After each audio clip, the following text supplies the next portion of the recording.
శ్మశానంలో ఆయన కూర్చోపోతే ఉగ్రభూతాలు వచ్చి ఓళ్ల మీద పడిపోయి ప్రజల్ని సత్కార్యాలు చెయ్యనివ్వమని అక్కడ కూర్చుని తాండవం చేసి వాళ్ళని కూర్చోబెడతాడు.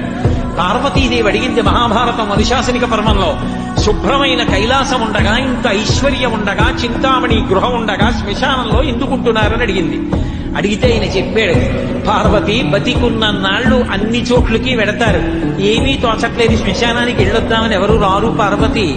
నేనంతవాణ్ణంటాడు, పొడుగ్గా ఉన్నానంటాడు, తెల్లగా ఉన్నానంటాడు, పండితుణ్ణంటాడు, పద్యాలు నాకు నోటికొచ్చంటాడు, ఉపన్యాసం చెప్పగలనంటాడు, నాకు పాటలొచ్చంటాడు, నేను నాట్యం చేస్తానంటాడు, నేను అధికారినంటాడు, నా దగ్గర డబ్బు ఉందంటాడు, నేను పాట పాడగలనంటాడు. ఇన్ని ఉన్నాయనుకున్న వాడిలోంచి ఊపిరి బయటికి వెళ్ళిపోయిన తరువాత వాడిని తీసుకెళ్లి 4 కొత్త కర్రల మీద పడుకోబెట్టి చాప చుట్టి తాడు కట్టి పైన నూలు బట్ట కప్పి తీసుకొచ్చి అన్నీ తీసేసి కర్రల మీద పడుకోబెట్టి కాల్చేస్తుంటే జీవుడు లేచి నిలబడి పుర్రె పగిలిపోయిన తరువాత కన్న కొడుకు కూడా స్నానం చేసి వెళ్ళిపోతుంటే చీకటి పడిపోయాక, అయ్య బాబోయ్ చుట్టూ ఉగ్రభూతాలు, నా వాళ్ళన్న వాళ్ళు లేరు, వీళ్ళని నమ్ముకున్నాను, ఒక్కడు లేడని ఏడుస్తుంటే నేనున్నాను రా అని చెప్పడానికి నేను కూడా లేకపోతే చచ్చిన వాడు 1000 మాటలు చచ్చిపోతారని అక్కడ ఉన్నారు పార్వతి, నా కర్మకాలక్కడ లేనన్నాడు.